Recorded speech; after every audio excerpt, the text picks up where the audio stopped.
Staff Sergeant Emma Blake stood at the back of the briefing room at Fort Bragg, North Carolina, trying to make herself invisible. It was a skill she had learned over 7 years in the Army. Sometimes being invisible was safer than being seen. The room was packed with soldiers from the 82nd Airborne Division.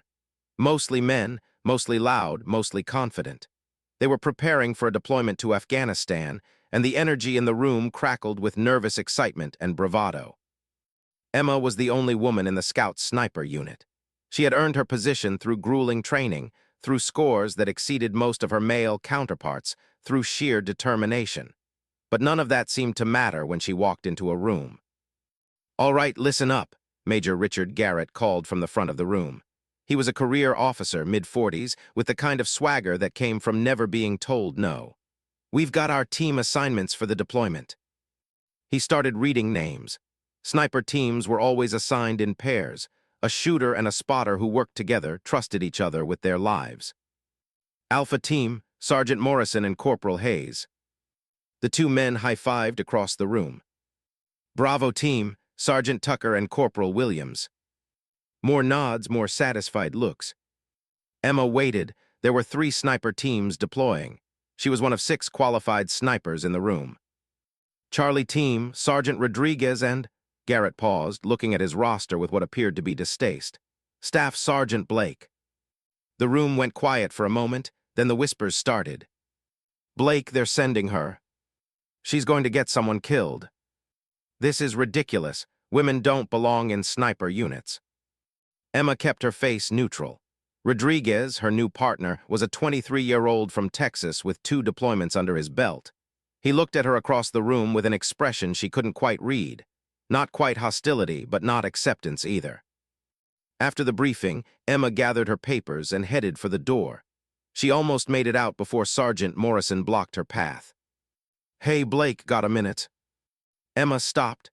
Morrison was a big guy, 6'3", with a reputation for being the best shot in the division. He was also known for his opinions about women in combat roles. "What can I do for you, Sergeant?" Morrison smiled, but it didn't reach his eyes. "Just wanted to give you some friendly advice. Afghanistan isn't like the training range. It's real bullets, real consequences. If you freeze up out there, Rodriguez dies. You understand that?" "I understand that perfectly." "Do you? Because I've seen your type before. Good on the range, falls apart when things get real, and in a sniper unit we can't afford that." Emma met his gaze steadily. "I've never frozen up in my life." "You've never been in combat." "Neither had you before your first deployment." Morrison's smile disappeared. "The difference is I was ready, I was trained for it. Women aren't built for this kind of stress. It's not sexist, it's biology." "Is there a point to this conversation, Sergeant?" "The point is, you should consider withdrawing from this deployment. Save everyone the trouble. Save Rodriguez from having to babysit you." Emma took a breath, keeping her anger in check. "I'm not withdrawing. I earned my position just like everyone else in this unit." Earning it on the range and performing in combat are 2 different things. Before Emma could respond, Rodriguez appeared beside them. "Morrison, you got a problem with my partner." Morrison looked at the younger man, just making sure she knows what she's getting into. "I'll worry about my partner, you worry about yours." Morrison smirked. "Sure thing, just remember, Rodriguez, when she gets you killed, I'll make sure everyone knows why." He walked away, leaving Emma and Rodriguez standing in the hallway. "You didn't have to do that," Emma said quietly. Rodriguez shrugged. "He's an asshole, always has been." He studied her for a moment. "But he's not wrong that this will be different than training." "I know that." "Do you?" Rodriguez's voice was serious now, not hostile but genuinely questioning. "I've been over there twice. I've seen things that... Look, I need to know if you can handle it. Not because you're a woman, but because my life depends on you." Emma looked him in the eye. "I can handle it, and I'll have your back same as you'll have mine. That's the job."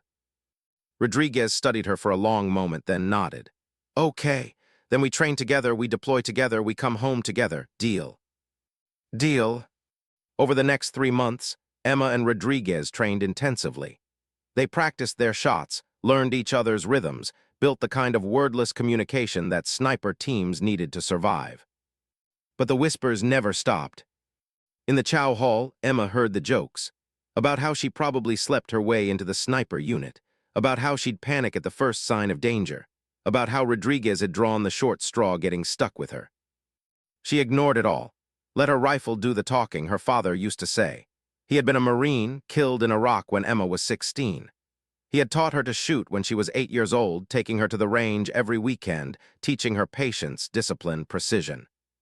People will doubt you, he had told her. Especially because you're small, because you're a girl, but the bullet doesn't care who pulls the trigger. It only cares about accuracy. Emma had made accuracy her religion. The night before they deployed, Major Garrett called Emma into his office. Staff Sergeant Blake, sit down. Emma sat, keeping her back straight, her expression neutral. Garrett leaned back in his chair. I want to be clear about something. I didn't want you on this deployment. I think putting women in combat roles is a political decision that puts lives at risk. Sir, let me finish. However, you're here and you're going, so I need you to understand something. If anything goes wrong, if Rodriguez gets hurt, if your team fails a mission, it's on you. There will be no excuses, no special treatment. Do you understand? Yes, sir. And if you can't handle it, if you need to come home early, just say the word. Nobody will think less of you. Emma looked at him steadily. With respect, sir, that's not true. Everyone will think less of me. But it doesn't matter because I won't need to come home early. Garrett's jaw tightened. You're dismissed. Emma stood, saluted, and left the office. That night she lay in her bunk, staring at the ceiling. She thought about her father, about all the times people had told her she couldn't do something. Join the army, make it through basic training, qualify for sniper school, excel in a male-dominated field. She had proven them wrong every single time. Afghanistan would be no different. The transport plane touched down at Bagram Air Base on a scorching August morning. Emma stepped off the plane into heat that hit like a physical force. The air smelled of dust, jet fuel, and something else. Tension, maybe, fear. This was real now. The sniper teams were assigned to Forward Operating Base Archer, a small outpost in Kandahar province. The FOB was home to about 200 soldiers, sitting in hostile territory, surrounded by mountains that provided perfect cover for Taliban fighters. On her first night there, Emma lay on her cot listening to the sound of distant gunfire. Rodriguez was in the bunk across from her. You okay? He asked. Yes, you. Third deployment, I should be used to it by now. He paused, but I'm not. That's probably a good thing. Maybe. Rodriguez was quiet for a moment. Look, Blake, I know what Morrison said, I know what everyone says, but I've been watching you train. You're good, really good, so I just want you to know I trust you. Emma felt unexpected emotion tighten her throat. Thank you. Don't thank me yet, we haven't done anything. But they would soon. The first 3 weeks at FOB Archer were relatively quiet. Emma and Rodriguez pulled guard duty, ran patrols, and waited for their first real mission. The other soldiers at the base treated Emma with a mixture of curiosity and skepticism. Some were friendly. Most were waiting to see if she would fail. Sergeant Morrison and his spotter, Corporal Hayes, were also stationed at the FOB. Morrison never missed an opportunity to make his opinions known. How's your babysitter doing, Rodriguez? He'd ask in the chow tent. She figured out which end of the rifle the bullets come out of yet. Rodriguez usually ignored him. Emma always did. But inside, she was waiting, waiting for the chance to prove herself, waiting for the mission that would silence the doubters. It came on a Tuesday morning in September. Lieutenant Colonel Barnes, the FOB commander, called the sniper teams into the operations center. He was a serious man in his 40s, with gray at his temples and eyes that had seen too much. We've got a situation, he said, pulling up a map on the screen. Village called Zarin Kel, about 8 clicks northwest of here. Intel says there's a Taliban commander using it as a staging ground. He's planning an attack on a convoy that's supposed to pass through this valley in 48 hours. He pointed to a route on the map. The convoy is carrying medical supplies to a civilian hospital. If the Taliban hit it, we lose the supplies, probably lose soldiers, and definitely lose hearts and minds with the local population. What's the mission, sir? Morrison asked. We need eyes on the village. Confirmation that the commander is there, assessment of enemy strength, and if possible, elimination of the target. This is a sniper mission. 2 teams.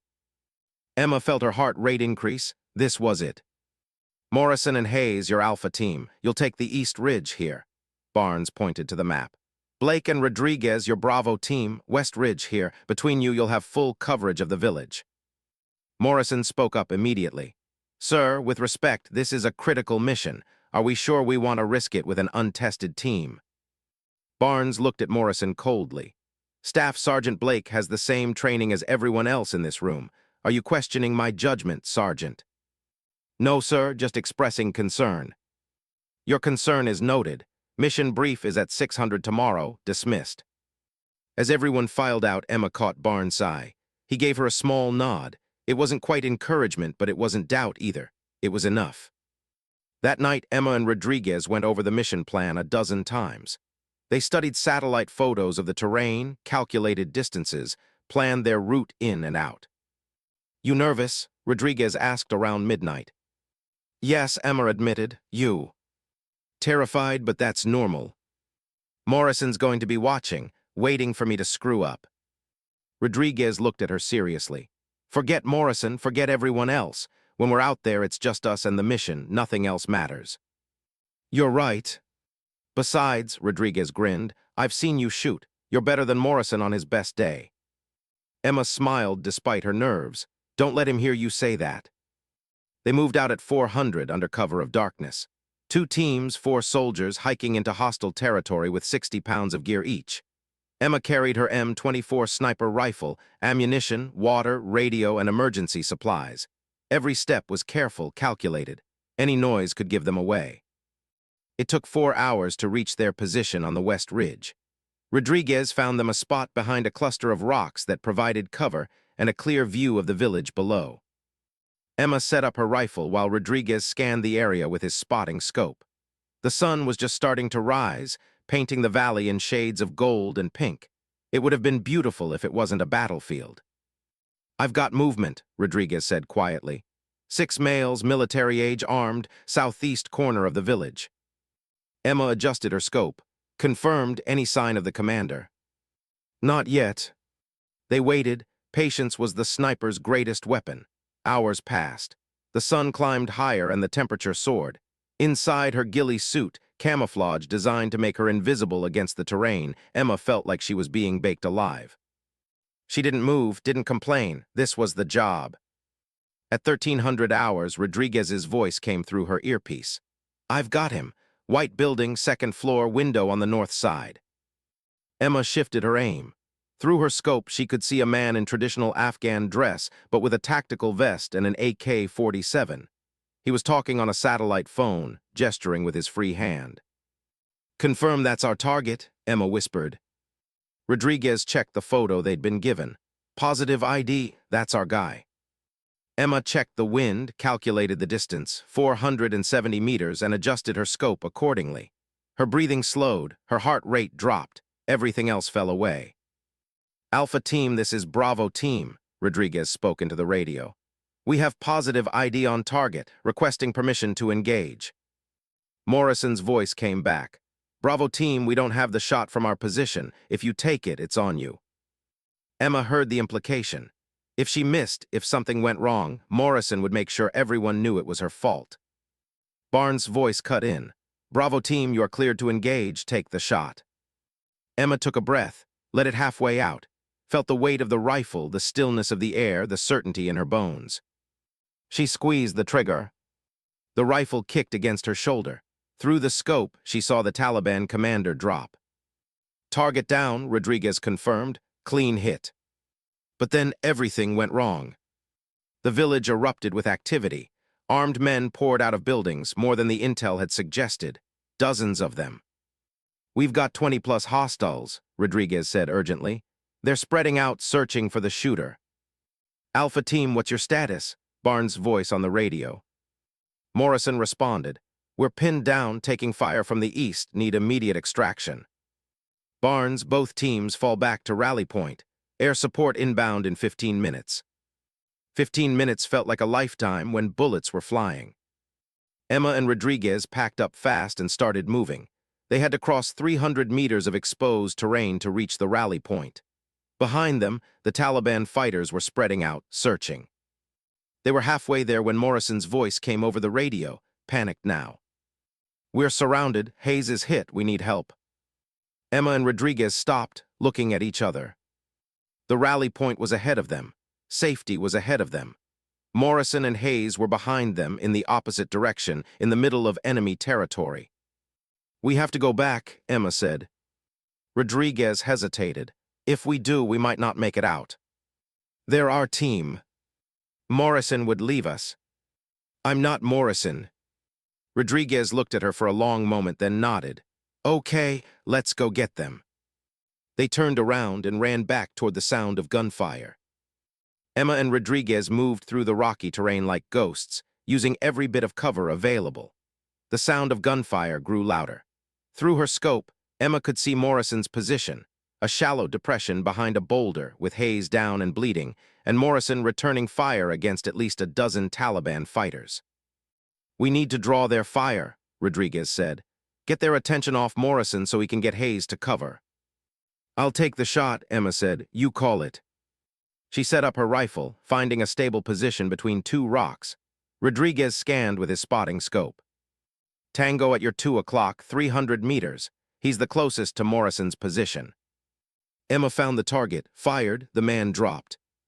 Immediately, gunfire erupted in their direction. Bullets pinged off the rocks around them. "They know where we are now," Rodriguez said. "Good, that's what we want." Emma was already finding her next target. "Give me another." 10 o'clock, 350 meters, behind the low wall. Emma adjusted, fired. Another Taliban fighter went down. Morrison's voice crackled over the radio. "Blake, Rodriguez, what the hell are you doing?" "Saving your life," Rodriguez replied. "Get Hayes and move west, we'll cover you." Emma kept firing. Each shot was precise, deliberate. She was in the zone now, that place where fear didn't exist, where there was only the target and the trigger. The training had taken over and her body knew exactly what to do. "Tango at 12 o'clock, Rodriguez called. "He's got an RPG." Emma found him. A man kneeling, lifting a rocket-propelled grenade launcher to his shoulder, aiming at Morrison's position. The distance was over 400 meters. The wind had picked up. The target was partially behind cover. Emma calculated it all in a fraction of a second, adjusted her aim, held her breath. Fired. The bullet traveled through the air for what felt like forever. Then the man with the RPG fell backward, the launcher dropping from his hands. "Holy," Rodriguez breathed. "That was impossible." "Nothing's impossible," Emma said, already looking for the next target. They held their position for 3 minutes, drawing fire, taking shots, giving Morrison time to get Hayes to safety. Emma counted 7 confirmed kills. Rodriguez was calling them out, feeding her information, working with her like they'd been a team for years instead of months. "Alpha team is clear," Morrison's voice came through, breathless. "They're at the rally point." "Roger that," Rodriguez said. "Bravo team is moving." But as Emma started to pack up her rifle, Rodriguez suddenly shoved her to the ground. "RPG." She hit the dirt just as the rocket-propelled grenade struck the boulder behind them. The explosion was deafening. Emma felt shrapnel tear through her left shoulder and side. Pain exploded through her body, white-hot and overwhelming. She couldn't breathe, couldn't think, just pain. "Blake, Emma," Rodriguez was above her, his face covered in dust and blood. "Stay with me." Emma tried to speak, but no words came out. She could feel blood soaking through her uniform, could see the sky spinning above her. "I've got you," Rodriguez said. He was wrapping her wounds with field dressings, working fast. "You're going to be okay, you hear me? You're going to be okay." More gunfire.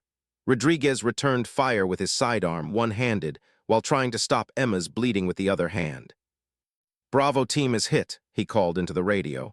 "Blake is down, I need immediate evac." Barnes' voice, "Air support is 2 minutes out, hold your position." "I don't have 2 minutes." Emma's vision was going dark around the edges. She tried to stay conscious, tried to focus, but the pain was too much. The last thing she heard before she passed out was the sound of helicopters. Emma woke up 3 days later in a hospital bed at Landstuhl Regional Medical Center in Germany. Her left shoulder was wrapped in bandages. Her side hurt with every breath, but she was alive. Rodriguez was asleep in a chair beside her bed. His arm was in a sling. "Rodriguez," she croaked. Her throat was dry, her voice barely working. He jerked awake. "Emma, thank God," he reached for the call button. "Let me get the nurse." "Wait, what happened, Hayes?" Rodriguez's expression was serious. "Hayes is alive. You saved him. Saved Morrison, too. The helicopter got us out just before the Taliban overran our position." "How bad am I hurt?" "Shrapnel wounds. You lost a lot of blood, needed surgery, but the doctors say you'll make a full recovery." A nurse came in, checked Emma's vitals, adjusted her IV. After she left, Emma looked at Rodriguez. "You stayed." "Of course I stayed. You're my partner." "Morrison." Rodriguez's face hardened. "Morrison's been telling everyone that he had to rescue us, that we went rogue, disobeyed orders, put the mission at risk." Emma felt anger cut through the pain. "That's not what happened." "I know, so does Hayes. So does everyone who listened to the radio chatter. But Morrison's got rank and he's got friends. He's already filed a report saying that you panicked, that I had to take over, that we both showed poor judgment." "That's a lie." "I know, but it's his word against ours." Rodriguez leaned forward. "The thing is, Emma, there's going to be an inquiry. They're going to review everything that happened. And Morrison's going to try to use this to prove that women shouldn't be in combat." Emma closed her eyes. Of course he was. She had survived Taliban fighters, had saved lives, had taken 7 enemies out with 7 shots. And Morrison was going to twist it into proof of her failure. "I'm not going to let him win," she said quietly. "You need to focus on getting better first." "I am better. I'm alive. I can think, I can talk. That's better enough." Rodriguez smiled slightly. "You're stubborn, you know that." "It's kept me alive this far." Emma spent 2 weeks in Germany healing. The doctors said she was lucky. The shrapnel had missed her major arteries by millimeters. A little to the right, and she would have bled out before the helicopter arrived. But luck wasn't what had saved her. Training had. Rodriguez had, and her own refusal to quit even when she was bleeding in the dirt. When she was stable enough, they flew her back to Fort Bragg. She was still on medical leave, still healing, but the inquiry into the mission was scheduled. She was required to attend. The night before the inquiry, Rodriguez came to visit her in her base housing. "I've been hearing things," he said. "Morrison's got Major Garrett backing his version of events. They're going to argue that you lost control of the situation, that your decisions put the whole team at risk." "What about Barnes?" "Barnes is staying neutral. He'll present the facts, but he's not taking sides." Emma felt frustration building. "The facts are on our side." "Facts don't always matter when people already believe the story they want to believe." Emma stood up, wincing at the pain in her shoulder. "Then I'll make them believe the truth." "How?" She looked at Rodriguez. "I'm a sniper. I never miss what I'm aiming at, and tomorrow I'm aiming at Morrison's lies." The inquiry was held in a formal conference room at Fort Bragg headquarters. A panel of 3 senior officers sat at the head table. Colonel James Warren, Lieutenant Colonel Patricia Hayes, no relation to Corporal Hayes, and Major General David Chen. They would review the evidence and determine whether any actions during the mission warranted disciplinary measures. The room was packed with observers. Word had spread that this wasn't just about one mission. It was about whether women belonged in combat roles. Reporters from military publications sat in the back. Soldiers who had served with Emma, Morrison, and the others filled the seats. Emma wore her dress uniform, the empty left sleeve pinned up because her arm was still in a sling. The bandages under her uniform pulled with every breath. She had been given a cane to help her walk, but she refused to use it. She would stand on her own. Morrison was already seated when she entered. He looked confident, relaxed even. Major Garrett sat beside him, reviewing papers.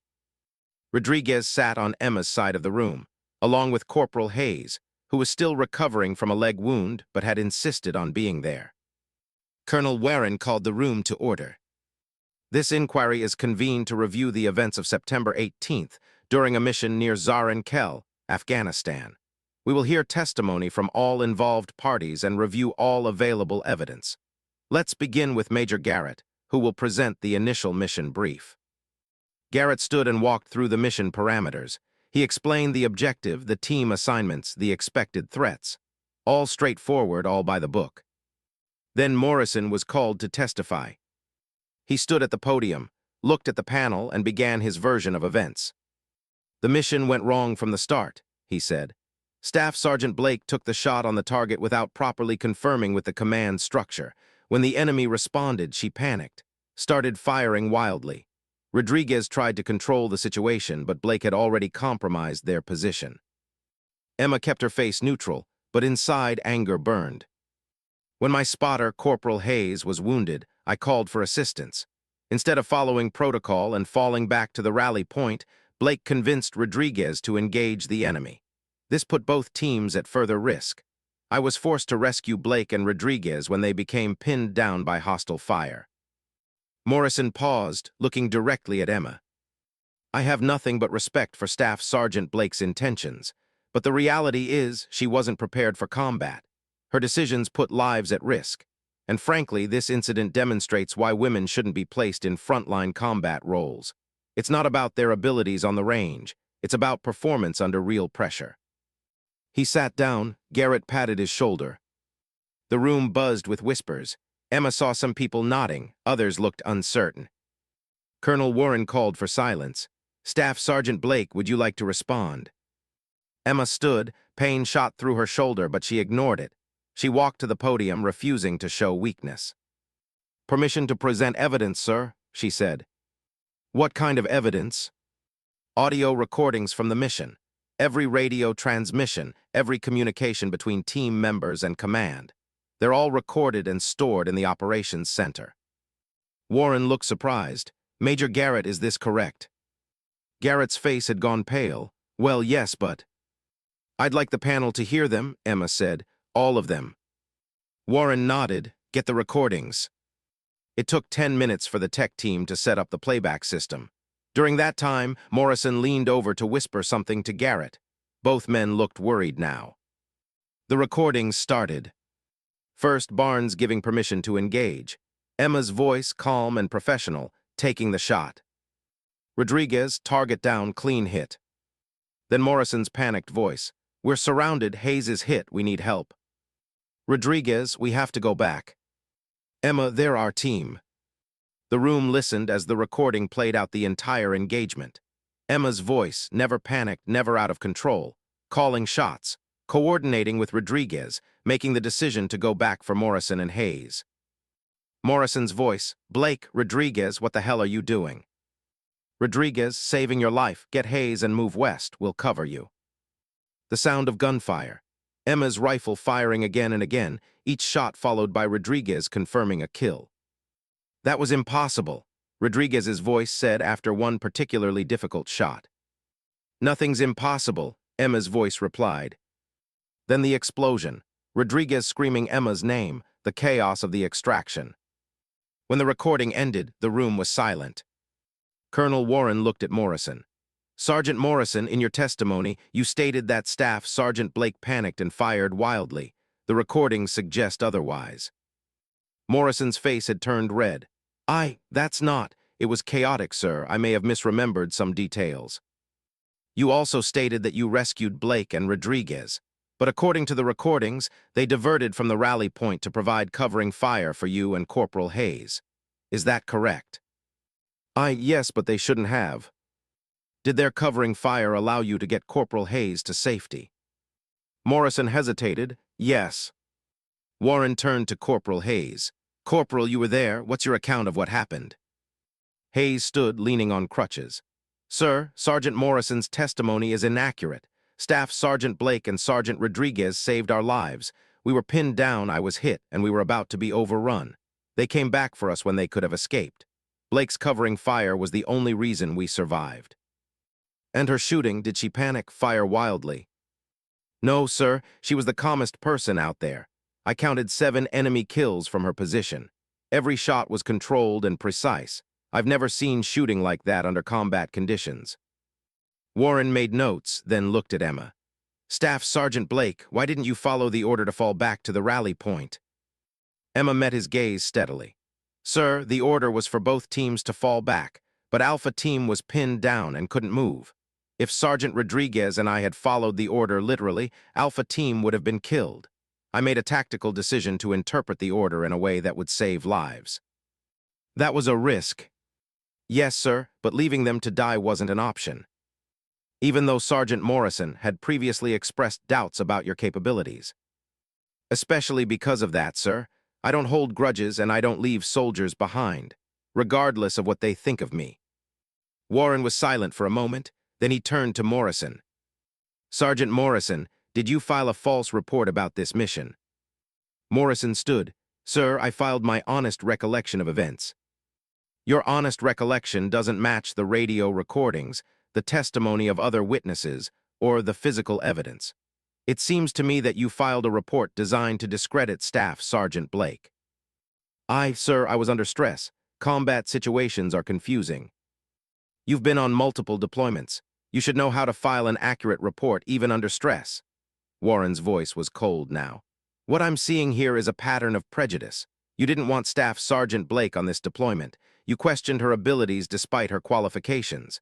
And when she not only performed exceptionally but saved your life, you tried to destroy her reputation. Morrison said nothing. Warren looked at Major Garrett. Major, were you aware that Sergeant Morrison's report was inaccurate?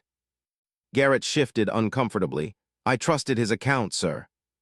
Did you review the radio recordings before supporting his version of events? No, sir. Why not? Garrett had no answer. Warren sat back. This inquiry has revealed some disturbing facts. Staff Sergeant Blake performed with exceptional skill and bravery. She completed the primary mission objective, saved the lives of 2 fellow soldiers, and showed the kind of judgment and composure we expect from our best operators. Despite this, she has been subject to false accusations, gender-based discrimination, and professional sabotage. He looked at Emma. Staff Sergeant Blake, on behalf of the United States Army, I apologize. You deserved better from your fellow soldiers and from your leadership.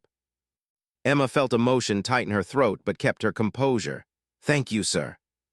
Warren turned to Morrison.